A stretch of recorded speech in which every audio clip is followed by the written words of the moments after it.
Welcome to Tej education. साथियों, आज हम मध्य प्रदेश सामान्य ज्ञान के महत्वपूर्ण प्रश्न आपके लिए लेकर आए हैं और ये जो क्लास है आपकी PSC, SI plus constable, jail, प्रेरी, फॉरेस्ट गार्ड सभी परीक्षाओं के लिए महत्वपूर्ण रहेगी और टॉपिक वाइज पूरा एमपीजी के इसी तरह हम आपको कंप्लीट करवाएंगे। बात आती है हर क्लास के पीडीएफ की, तो साथ ही व्हाट्सएप ग्रुप ज्वाइन कर लें। इस क्लास के नीचे डिस्क्रिप्शन में हमने लिंक दे रखा है जहां से आप पीडीएफ डाउनलोड कर सकते हैं। देखिए, सबसे पहला प्रश्न है आज का हमारा कि देवी अहिल्याबाई के अंतर्गत होलकर की राजधानी निम्नलिखित में से क्या हुआ करती थी। तो आप हमेशा याद रखिएगा कि देवी अहिल्याबाई के अंतर्गत होलकर राजवंश की जो राजधानी है साथियों वो महेश्वर हुआ करती थी। क्या हुआ करती थी? महेश्वर। अगला प्रश्न बनता है कि विजय के यशोधर्मन स्तंभ कहां पर स्थित है। तो आप हमेशा याद रखिएगा कि विजय के यशोधर्मन स्तंभ जो हैं वह सौनधानी में स्थित हैं। नेक्स्ट प्रश्न है कि निम्नलिखित में से कौन सा शहर कभी परमार राजाओं की राजधानी हुआ करता था।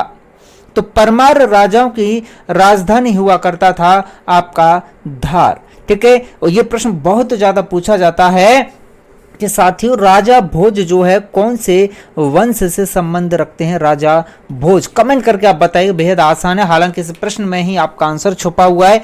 अगला प्रश्न बनता है कि चंदेलों की पहली राजधानी निम्नलिखित में से क्या हुआ करती थी। तो आप याद रखिएगा कि चंदेल की जो पहली राजधानी है यह चंदेरी हुआ करती थी साथियों। अगला प्रश्न बनता है कि मध्य प्रदेश में किसकी मृत्यु के बाद मराठों ने अधिकार प्राप्त कर लिया था। तो मराठों ने अधिकार प्राप्त किया था भाई किसकी मृत्यु के बाद साथियों? औरंगजेब की मृत्यु के बाद। नेक्स्ट प्रश्न है कि तानसेन किसके दरबार में रहा करते थे। तो आप हमेशा याद रखिएगा कि तानसेन सम्राट अकबर किसके भाई? अकबर के दरबार में रहा करते थे। ठीक है, अशोक कुछ लोग कर देते हैं, ऐसी जल्दबाजी में भाई आंसर सिलेक्ट न करें। अकबर के दरबार में तानसेन रहा करते थे। नेक्स्ट प्रश्न है कौन सा शहर है जो कभी बुंदेलों की राजधानी हुआ करता था। भाई बुंदेल शासकों की राजधानी हुआ करता था। तो इसका सही जवाब आपका क्या होगा? जल्दी सभी साथी आंसर जरूर कमेंट करें। और रही बात पीडीएफ की रिवीजन के लिए, तो आपको वीडियो के नीचे डिस्क्रिप्शन में लिंक दिए, वहां से डाउनलोड कर लें। और सबसे नीचे भाई आपको हमारे ऐप की लिंक भी मिल जाएगी, एप्लीकेशन से भी आप डाउनलोड कर सकते हैं। कमेंट सेक्शन में भी लिंक मिल जाएगी आपको पीडीएफ की। तो बुंदेलों की राजधानी हुआ करता था भाई आपका क्या? ओरछा हुआ करता था। अगला प्रश्न है कि भरहूत स्तूप की जो खोज है वह किसके द्वारा की गई। तो आप याद रखिएगा भरहूत स्तूपों की खोज साथियों कनिंघम के द्वारा की गई। किसके द्वारा? कनिंघम के द्वारा। नेक्स्ट प्रश्न है कि उज्जैन प्राचीन कालीन अवंती की राजधानी थी और वहां किसका शासन हुआ करता था। तो आप याद रखना इसका सही जवाब है आपका विकल्प ए, राजा विक्रमादित्य। अगला प्रश्न है कि होलकर जो है मूल रूप से कौन है भाई? मराठा, राजपूत, मौर्य या फिर सिंधिया। तो आप याद रखिएगा कि होलकर जो है मूल रूप से साथियों कौन है? मराठा हैं। ठीक है, अगला प्रश्न है कि अंतिम होलकर का नाम आपको बता देना है कि अंतिम होलकर भाई निम्नलिखित में से कौन है। तो आप याद रखिएगा, देखिए चारों विकल्प है। सबसे पहले यशवंत राव या शंकर कुमार या दीपक चौरसिया या शिवाजी राव। तो याद रखना कि यशवंत राव जो है अंतिम होलकर शासक थे। अगला प्रश्न है कि ग्वालियर के अंतिम महाराज भाई निम्नलिखित में से कौन। तो आप याद रखना ग्वालियर के अंतिम महाराज भाई जीवाजी राव सिंधिया। नेक्स्ट प्रश्न बनता है कि हमारा जो गुजरी महल है और जो ग्वालियर महल है यह ग्वालियर में भाई किसके द्वारा बनवाए गए। सबसे पहली बात तो यह कि गुजरी महल और ग्वालियर महल दोनों कहां पर? ग्वालियर में। भाई किसके द्वारा बनवाए गए? तो आप याद रखना यह राजा मानसिंह तोमर के द्वारा बनवाए गए। किसके द्वारा? राजा मानसिंह तोमर के द्वारा। अगला प्रश्न बनता है कि राजा भोज राजवंश का हिस्सा थे।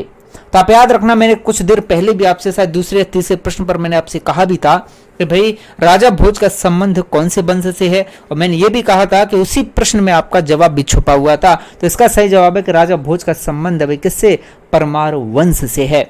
अगला प्रश्न है कि इतिहास के अनुसार किसने ग्वालियर की स्थापना की। तो आप याद रखिएगा कि इतिहास के अनुसार ग्वालियर की स्थापना भाई राजा सूरज सेन ने की। किसने की? राजा सूरज सेन ने। नेक्स्ट प्रश्न है कि बुंदेलखंड वंश के शाही उद्यान और ग्रीष्मकालीन महल को क्या कहा जाता था। तो आप हमेशा याद रखिएगा, बहुत प्यारा प्रश्न है, इसे तो भैया आप महत्वपूर्ण और 5 स्टार प्रश्नों की श्रेणी में डालिएगा। ठीक है, तो याद रखना कि बुंदेलखंड वंश के शाही उद्यान और ग्रीष्मकालीन महल को साथियों फूलबाग कहा जाता था। अगला प्रश्न है, मध्य प्रदेश के पूर्वी भाग में मूल रूप से किसका शासन हुआ करता था? तो आप याद रखना कि मध्य प्रदेश के पूर्वी भाग में भाई मूल रूप से शासन हुआ करता था गोंडों का। किसका भाई? गोंड शासकों का, गोंड वंश का, गोंड वंश के शासकों का। नेक्स्ट प्रश्न है, ऐसा कौन सा राजवंश है जिसका 3री सदी के दौरान भाई मध्य भारत पर नियंत्रण था? तो ये है आपका सातवाहन वंश साथियों। ठीक, विकल्प सी इसका सही जवाब। अगला प्रश्न है कि कहा जाता है इस शुंग शासक ने सांची स्तूप नष्ट कर दिया था। बताइएगा, सांची का जो स्तूप है ना, ये कौन से शुंग शासक के द्वारा भाई नष्ट किया गया था? तो आप याद रखना भाई पुष्यमित्र शुंग के द्वारा। किसके द्वारा? पुष्यमित्र शुंग ऐसे शासक हैं जिन्होंने किसको भाई? सांची स्तूप को नष्ट कर दिया था। अगला प्रश्न बनता है, 1818 में राजस्थानी महेश्वर से इंदौर में इनके द्वारा स्थानांतरित कर दी गई थी। याद रखना ये कौन है भाई? मल्हार राव होलकर के द्वारा। नेक्स्ट प्रश्न है कि परमार के परिवार को किसके द्वारा भाई स्थापित किया गया? तो आप याद रखना भाई किसके द्वारा? राष्ट्रकूटों के द्वारा। नेक्स्ट प्रश्न है, भोपाल के नवाब भाई निम्नलिखित में से कौन थे?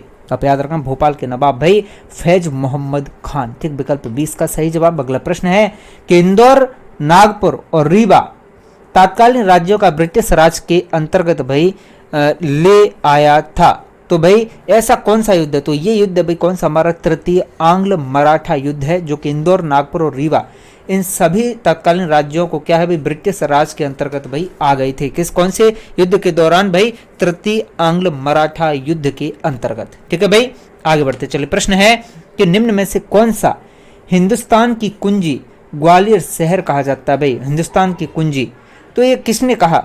किसने कहा? तो आप याद रखना भाई ये कहा था वॉरेन हेस्टिंग्स ने कहा था भाई हिंदुस्तान की कुंजी ग्वालियर शहर को। ठीक, प्रश्न है, प्रश्न थोड़ा सही नहीं लिखा था। प्रश्न है कि खजुराहो का उल्लेख किसके द्वारा भाई मोहम्मद गजनी के छापे और विजय के दौरान भी राजधानी के रूप में किया गया था? तो इसका सही जवाब आपका विकल्प डी अलबरूनी। ठीक है, महमूद गजनी, मोहम्मद गजनी। ठीक है भाई, अगला प्रश्न है कि किसने सेकेंड शताब्दी में मालवा पर भी विजय प्राप्त की थी? तो आप याद रखना कि मालवा पर भी विजय प्राप्त की थी किसने? गौतम पुत्र सातकर्णी ने। नेक्स्ट प्रश्न है कि देवास किसके द्वारा पाया गया? तो आप याद रखना देवास साथियों तुकोजी राव और जीवाजी राव द्वितीय के द्वारा। अगला प्रश्न है कि कहा जाता है कि सम्राट अशोक की पत्नी कहां पर पैदा हुई है? आप याद रखना कि सम्राट अशोक की जो पत्नी का संबंध है यह है साथियों कहां से? विदिशा से है। नेक्स्ट प्रश्न है कि तोमर और राजपूत और राज्य की राजधानी निम्नलिखित में से कौन सी? तो ये है साथियों आपकी मांडू। ठीक है, मांडू है कहां पर? मांडू है भाई धार में। ठीक, नेक्स्ट प्रश्न है कि पौराणिक कथाओं में कहा जाता है कि भिंड पर शासन किया था किसने भाई? तो आप याद रखना कि भिंड पर शासन भाई राजा शिशुपाल ने किया था। किसने? राजा शिशुपाल ने। प्रश्न है कि हुड़ को हराने वाले मालवा के राजा भाई निम्नलिखित में से कौन थे? तो आप हमेशा याद रखिएगा कि हुड़ को हराने वाले मालवा के जो राजा हैं भाई ये यशोधर्मन थे। नेक्स्ट प्रश्न है कि देखिएगा, प्रश्न है कि 1818 तक मराठा होलकर की अवधि के दौरान मालवा की राजधानी भाई निम्नलिखित में से क्या थी? तो मराठा होलकर की अवधि के दौरान मालवा की जो राजधानी है साथियों वो महेश्वर हुआ करती थी। नेक्स्ट प्रश्न है कि भोपाल में गौहर महल 1816 में किसके अंतर्गत आता है? तो आप याद रखना भोपाल में जो गौहर महल 1816 की बात हो रही है ये भी नवाबों के अंतर्गत आता है। अगला प्रश्न है भोपाल के युद्ध में पेशवा बाजीराव ने किसे पराजित किया? तो आप याद रखना भाई हैदराबाद के निजाम को जो है पराजित किया था। अगला प्रश्न बनता है कि इनमें से किस राजा ने विदिशा को अपनी राजधानी बनाया? तो आप हमेशा याद रखना विदिशा को अपनी राजधानी बनाने वाले जो राजा हैं वो हैं पुष्यमित्र शुंग साथियों। तो आज हमने इस क्लास में मध्य प्रदेश सामान्य ज्ञान के अंतर्गत इतिहास, जी हां इतिहास टॉपिक के महत्वपूर्ण प्रश्न आपको कवर करवाए। रही बात पीडीएफ की, तो साथियों पीडीएफ आपको वीडियो के नीचे, जी हां वीडियो के नीचे डिस्क्रिप्शन में और कमेंट सेक्शन में लिंक आपको मिल जाएगी, वहां जाकर आप पीडीएफ अपने फोन में डाउनलोड कर सकते हैं। बने रहें आप तेज एजुकेशन के साथ, वीडियो को लाइक करें और शेयर करें अपने हर एक साथी के साथ। पूरा मध्य प्रदेश सामान्य ज्ञान आपको इसी तरह टॉपिक वाइज मिलेगा जिसमें हम कठिन, सरल और मॉडरेट हर तरह के प्रश्नों को शामिल करेंगे, एक प्रश्न नहीं छोड़ेंगे।